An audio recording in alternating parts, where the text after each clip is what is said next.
In this video, you're going to learn how to compute and conduct a hypothesis test for Spearman's rho correlation coefficient.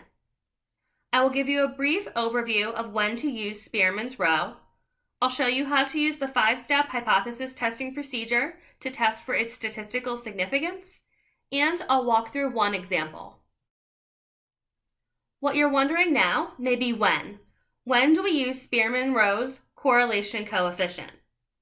Like Pearson's R, Spearman's rho is used when we have two variables. What is different is that Spearman's rho is used when both variables are rank ordered. Equal intervals is not a requirement, so the data do not need to be quantitative.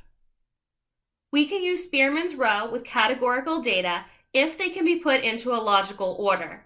In other words, as long as they can be ranked. It can also be used with quantitative data when Pearson's R assumptions are not met. The relationship must be monotonic. Monotonic means that as x increases, y either always increases or always decreases. Linear relationships are monotonic. But nonlinear relationships can also be monotonic.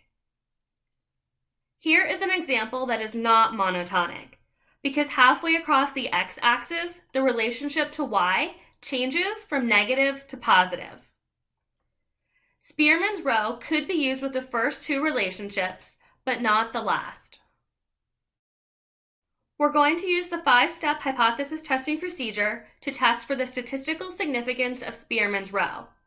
The first step is to check assumptions and write hypotheses. The assumptions, which we've already seen, are that both variables are rank ordered and there is a monotonic relationship.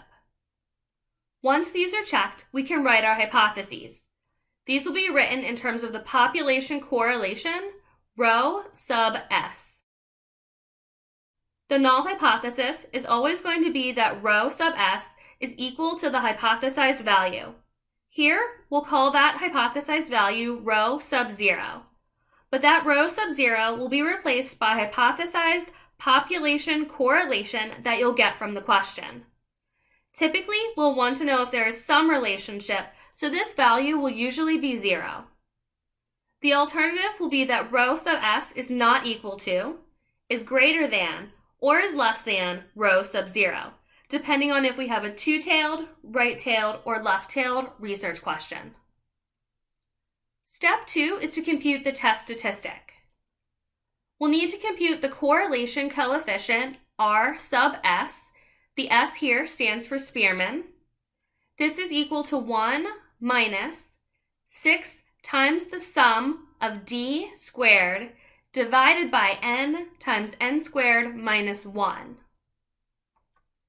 Where D is the difference in that case's rank on the X variable minus its rank on the Y variable.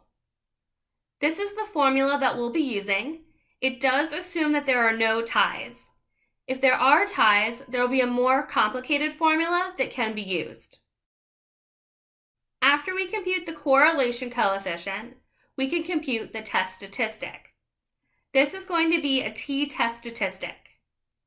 T equals the R sub S value times the square root of n minus 2 over 1 minus r sub s squared.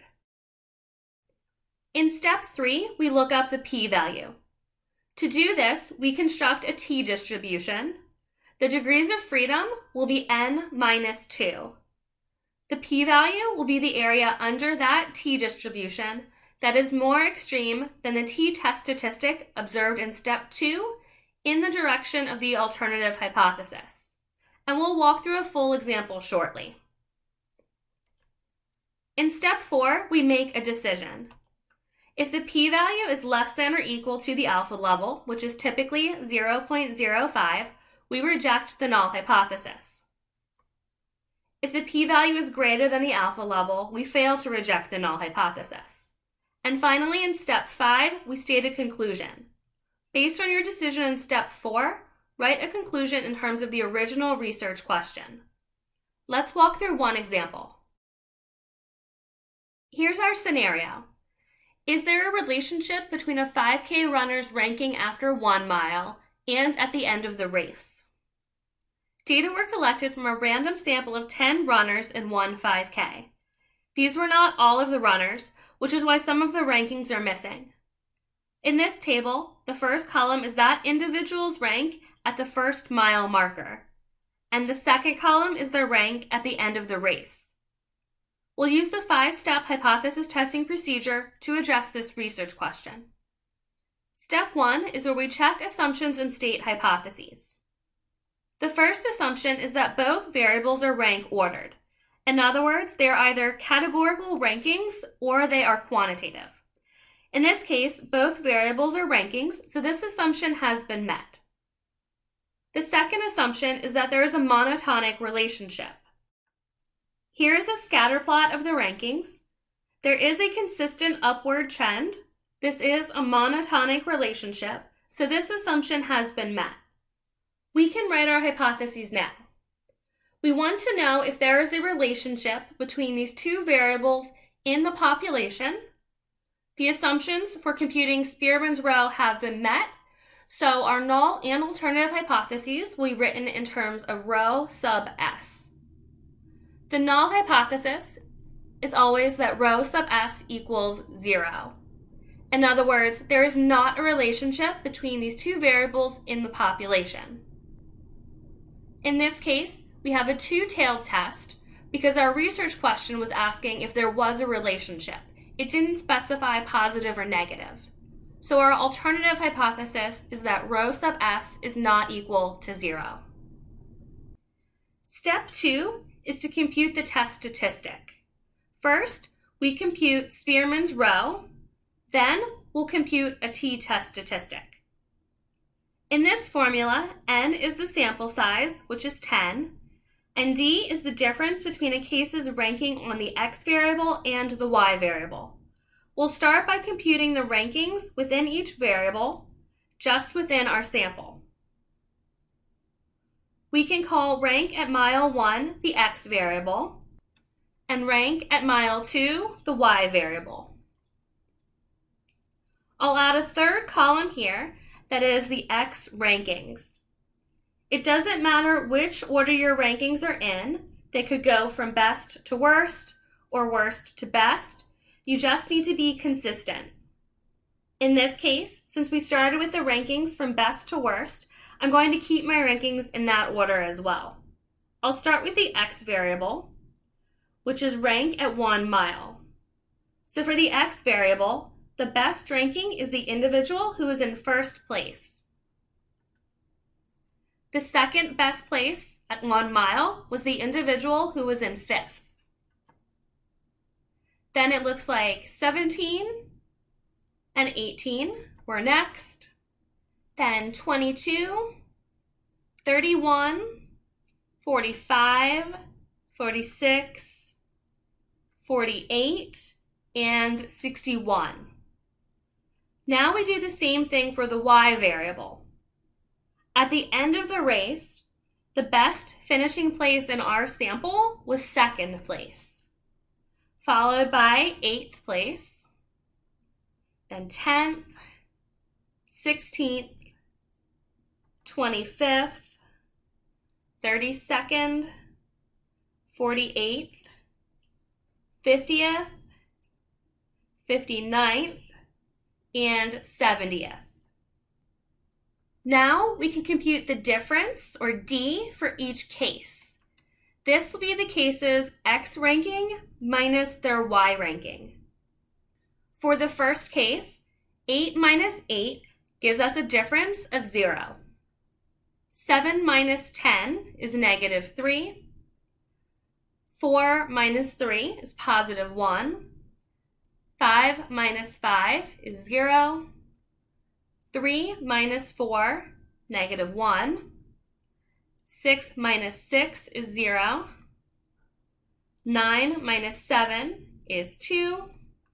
1 minus 1 is 0. 10 minus 9 is 1. And 2 minus 2 is 0. Now that we have all of the differences, we can plug them into the formula to compute R sub S. Plugging in these values for D, 1 minus this fraction where the numerator is 6 times the sum of each difference value squared. This was divided by 10 times 10 squared minus 1. When we do out the addition in the numerator, the sum of all of the differences squared is 16. 6 times 16 in the numerator is 96. Now we'll work on the denominator in the fraction. 10 squared is 100. Minus 1 is 99. 10 times 99 is 990. 96 over 990 is 0.097. 1 minus 0.097 is 0.903. This is our Spearman's row correlation coefficient for this sample. Next, we use this correlation coefficient to compute a t-test statistic. In order to compute the t-test statistic, we need R sub S, which is the correlation coefficient that we just computed, and we need the sample size, which was 10. We plug these values into the formula. Under the square root, 10 minus 2 gives us 8, and 1 minus 0.903 squared is 0.185. Under the square root then, we have 43.339, and a final t-test statistic of 5.945. We'll take this to step 3, which is to determine the p-value. We'll need to construct a t-distribution. That t-distribution will have degrees of freedom equal to n minus 2. Our sample size was 10. So 10 minus 2 gives us 8 degrees of freedom. The p-value will be the area under a t-distribution with 8 degrees of freedom that is more extreme than our observed t-test statistic of 5.945 in the direction of the alternative hypothesis. Our hypotheses were rho sub s equals 0 and rho sub s does not equal 0, so this is a two-tailed test. Here's that t-distribution. The p-value is the area in the left and right tails combined, which is very small. We add these two tails together, and we get a p-value of 0.000344. In step 4, we make a decision. Our p-value of 0.000344 is less than the standard alpha level of 0.05, so we reject the null hypothesis. And in step 5, we state our conclusion. We rejected the null hypothesis. There is evidence of a relationship between 5K runners' rankings after 1 mile and at the end of the race.